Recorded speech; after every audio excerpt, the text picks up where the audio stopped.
La Pentecôte, bien-aimés, frères et sœurs dans le Seigneur, n'est pas un simple événement liturgique. C'est l'accomplissement d'un plan éternel de Dieu. Lorsque le dimanche dernier, nous étions en train de lire Jean 14 à partir du verset 16 à 17, Jésus pouvait dire ceci: moi, je prierai le Père, il vous enverrait quoi? Le consolateur.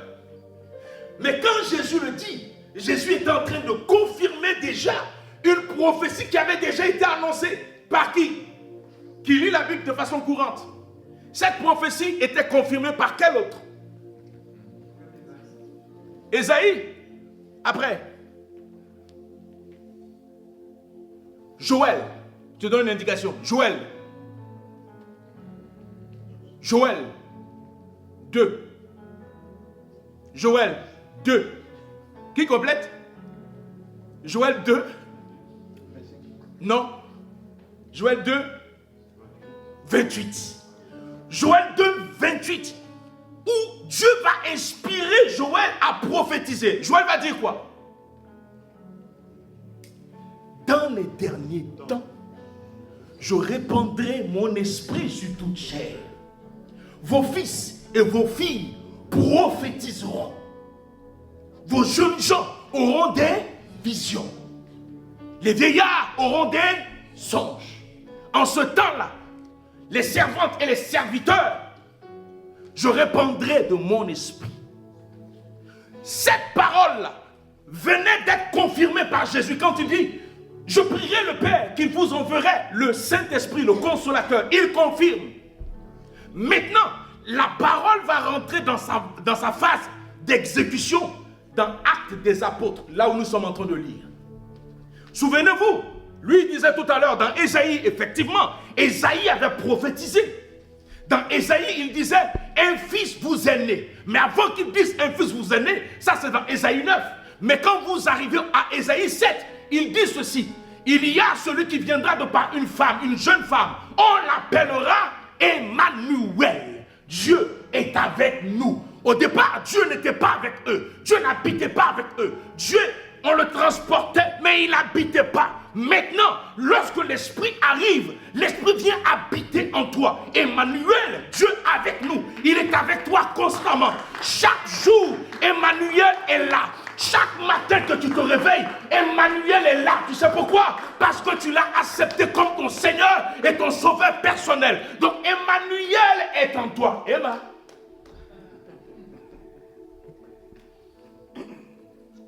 Emmanuel. La domination reposera sur son... je l'aime, Emmanuel.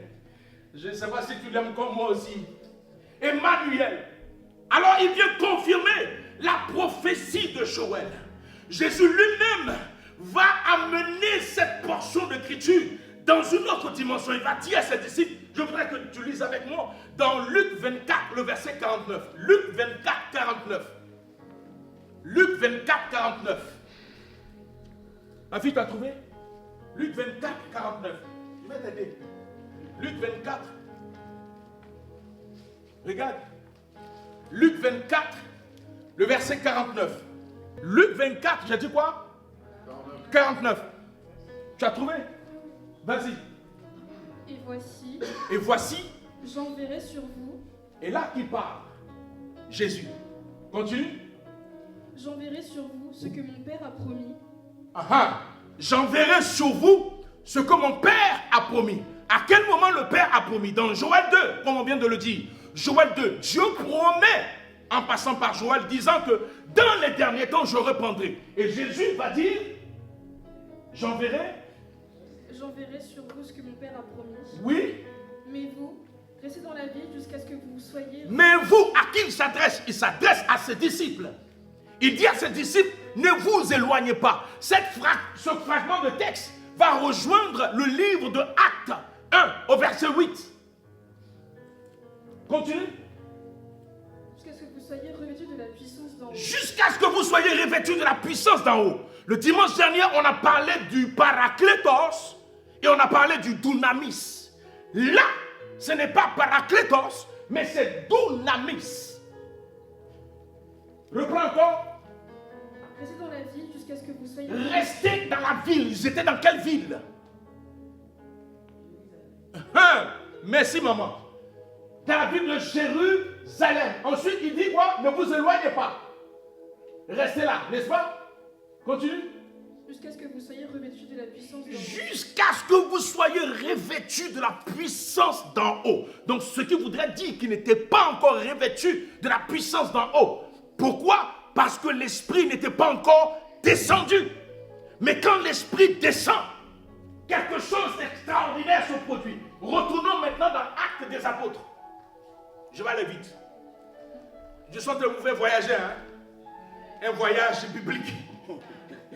Alléluia. Amen. Donc je disais que la Pentecôte, c'était l'accomplissement d'un plan éternel. Premièrement, d'une promesse directe de Jésus. Et troisièmement, d'un tournant irréversible dans l'histoire du salut. C'est là que l'Église est devenue le temple du Saint-Esprit. C'est ce jour-là où Dieu a changé les données.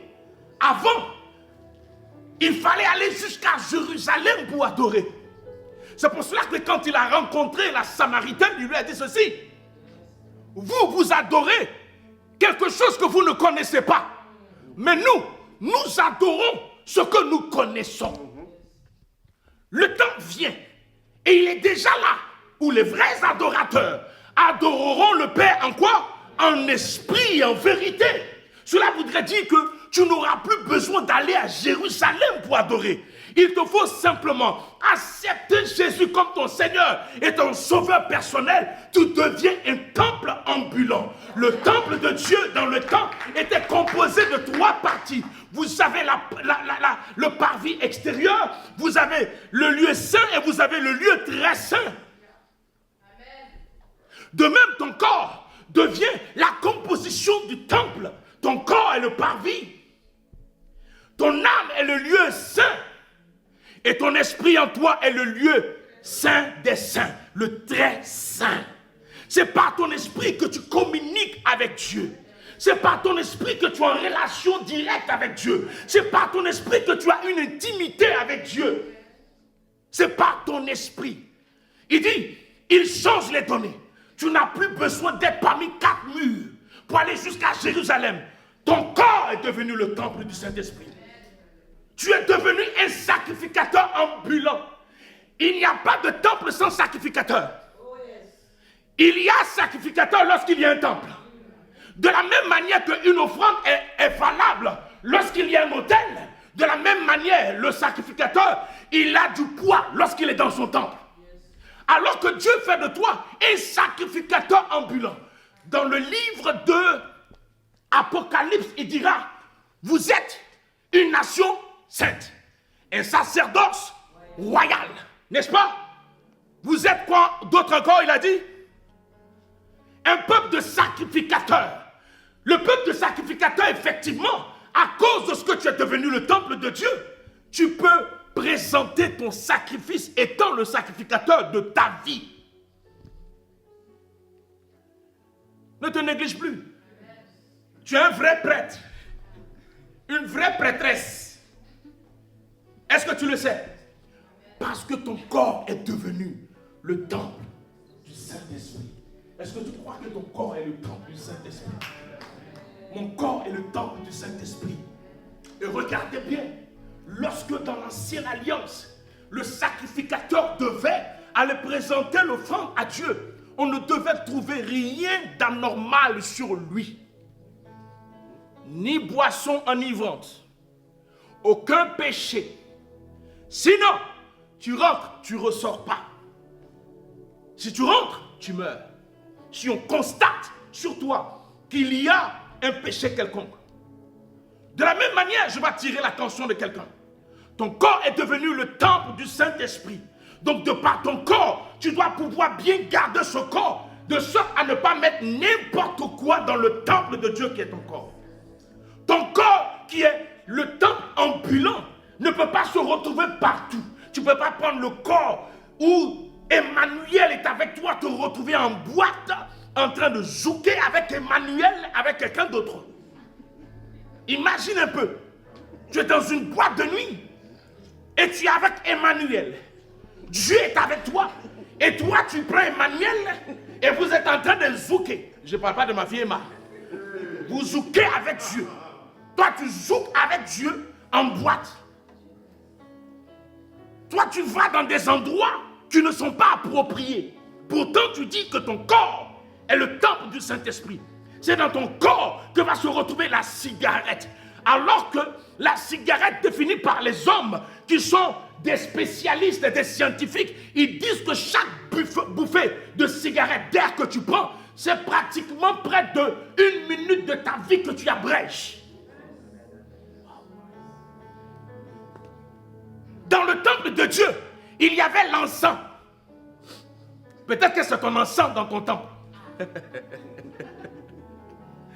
L'encens était utilisé. Mais regardez bien la composition dans le nouveau temple. Il n'y a plus d'encens. Pourquoi? Parce que toi-même, ton corps, tes membres, quelqu'un pourra me lire Romains 12, le verset 1. Je vous fais voyager ce soir. Romains 12, le verset 1, rapidement. Voyage biblique. Romains 12, verset 1. Ma fille, tu as trouvé? Vas-y. Je vous exhorte donc. Je vous exhorte donc, frères, par les compassions de Dieu, par les compassions de Dieu, à offrir vos corps comme un sacrifice vivant. Comme un sacrifice vivant. Donc, ton corps devient le sacrifice sur l'autel. Tu es le sacrificateur et le pourvoyeur de l'offrande sur l'autel. Tous tes membres deviennent le sacrifice. Il y a certains qui ont donné certaines parties de leur corps à Jésus. Et une autre partie de leur corps, ils l'ont gardé. Alors que quand tu gardes au-devers de toi-même, tu feras comme Ananias et Saphira. Ils ont menti aux apôtres en disant on a vendu notre portion de terre. Voici cela. L'apôtre dit, mais pourquoi est-ce que vous n'avez pas eu peur de mentir au Saint-Esprit? Beaucoup mentent au Saint-Esprit. Beaucoup mentent à l'Esprit de Dieu. Parce qu'une partie de leur corps est offerte et une autre partie est gardée. Comme je me souviens de cette femme, on était encore à l'ancien temple, où elle est venue, elle voulait sa délivrance. Elle dit à papa, vous pouvez chasser tous les esprits de mon corps, mais pas l'esprit de séduction. Chassez tout, mais pas l'esprit de séduction. Il y en a plein comme ça dans les assemblées de Dieu. Aujourd'hui, par le ministère apostolique, nous sommes en train de redéfinir l'évangile de Dieu. L'évangile pur, l'évangile vrai. Je ne parle pas de cet évangile où les gens sont allés baptiser avec des démons, avec des esprits impurs, qui sont allés toucher aux faits étrangers. Je ne parle pas de cet évangile, mais je vous parle de l'évangile pur. L'évangile qui nécessite que chacun fasse le pas, de sorte à offrir son corps véritablement, à penser à sa transformation, parce qu'un jour tu rendras compte à Dieu. Un jour, tu te retrouveras devant le tribunal céleste et tu rendras compte de toutes tes actions, même les paroles qui sont sorties de ta bouche. Toutes les paroles négatives, tu vas rendre compte. Toutes les attitudes que tu as eues, tu vas rendre compte. Toute la négligence que tu as eue pour Dieu, tu vas rendre compte. Tout ce que tu fais, c'est enregistré quelque part. Je dis, je vous prêcherai un jour sur le livre de souvenirs. Chaque action que vous posez est mentionnée quelque part. C'est écrit. Tu voles, c'est écrit. Tu mens, c'est écrit. Tu commets l'adultère, c'est écrit. C'est pour cela que ceux qui ont eu la grâce de voir le ciel et l'enfer, quand ils reviennent, ils disent, c'est comme si ta vie passait en revue devant toi. Rien n'est caché. Rien.